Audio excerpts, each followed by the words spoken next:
Assalamualaikum warahmatullahi wabarakatuh. Perkenalkan, nama saya Muhammad Ferry Amir.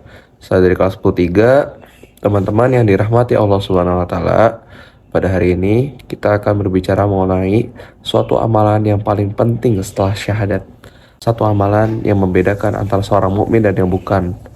Satu amalan yang akan dihisab pertama kali di hari kiamat. Amalan itu adalah salat. Salat bukan hanya sekedar kewajiban.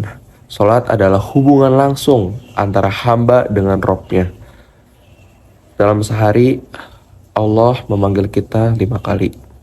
Bukan karena Allah yang butuh kita, tapi karena kita yang butuh Allah.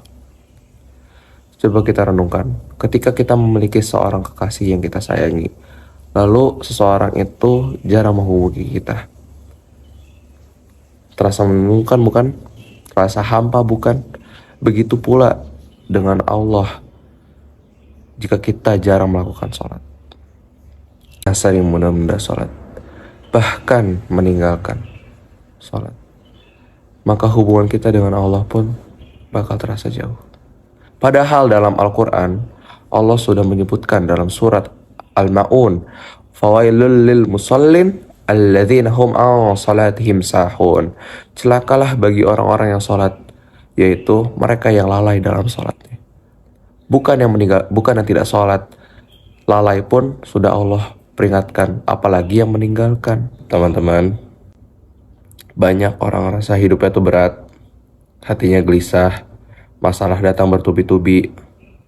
Coba kita renungin dulu, sholat kita tuh udah benar belum sih? Allah berfirman pada surat Al-Baqarah ayat 45, jadikanlah sabar dan sholat sebagai penolongmu. Artinya apa? Artinya sholat itu solusi. Sholat itu solusi ketika kita merasa hati kita sempit. Sholat itu sebagai tempat curhat kita ke Allah kalau kita lagi ada masalah. Tapi seringkali kita justru malah menjadikan sholat sebagai beban. Kita merasa sholat itu mengganggu aktivitas, padahal justru sholat itulah yang membuat aktivitas kita menjadi berkah. Bayangkan dalam 24 jam Allah hanya meminta sekitar 5-10 menit, tidak sampai sejam.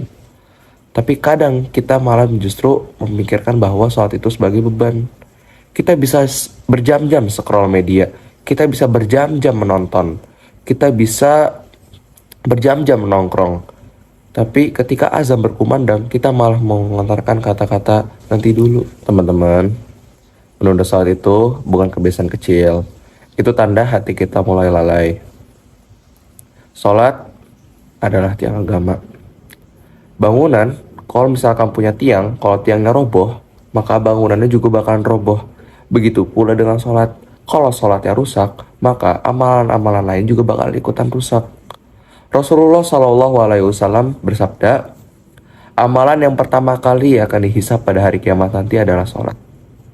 Jika sholat kita benar, walaupun amalan-amalan lain akan rusak, insya Allah akan perbaiki amalan-amalan yang rusak tersebut. Tapi kalau misalkan sholat kita yang rusak, gimana amalan-amalan kita lain? Bakal juga ikutan tetap rusak. Sholat itu bukan sesuatu yang bisa kita tinggalkan apapun alasannya. Kita boleh gak bayar zakat kalau kita gak mampu. Kita boleh gak haji kalau kita gak mampu. Kita boleh gak puasa kalau kita gak mampu dengan cara dikodok atau membayar fidyah. Tapi kalau sholat, kita gak boleh tinggalin.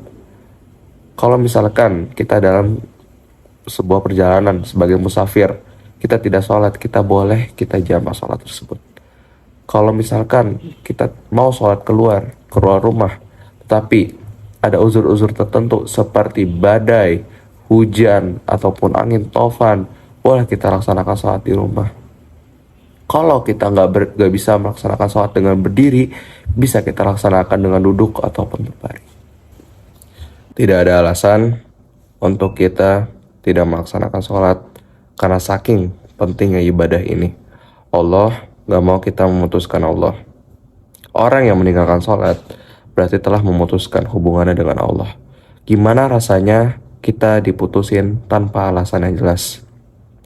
Ketika kita di posisi kita sedang berusaha untuk menjadi seseorang, kita berjuang keras-kerasan, mati-matian untuk memperjuangkan orang tersebut, sampai akhirnya kita mendapatkan orang tersebut, kita selalu memberikan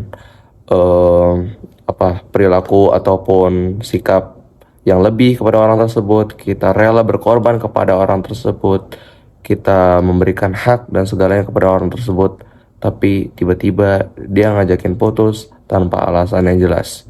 Gimana perasaannya? Begitu pula perasaan Allah ketika seorang meninggalkan sholat. Jadi janganlah kita untuk meninggalkan sholat, dikarenakan tadi Allah padahal udah memberikan kehidupan baik dan layak kepada kita. Tapi begitukah kita cara membayar kehidupan yang telah Allah berikan kepada kita? Semoga ketika kita selalu menjaga sholat kita, Allah pun juga senantiasa menjaga kita. Barakallahu fikum. Wassalamualaikum warahmatullahi wabarakatuh.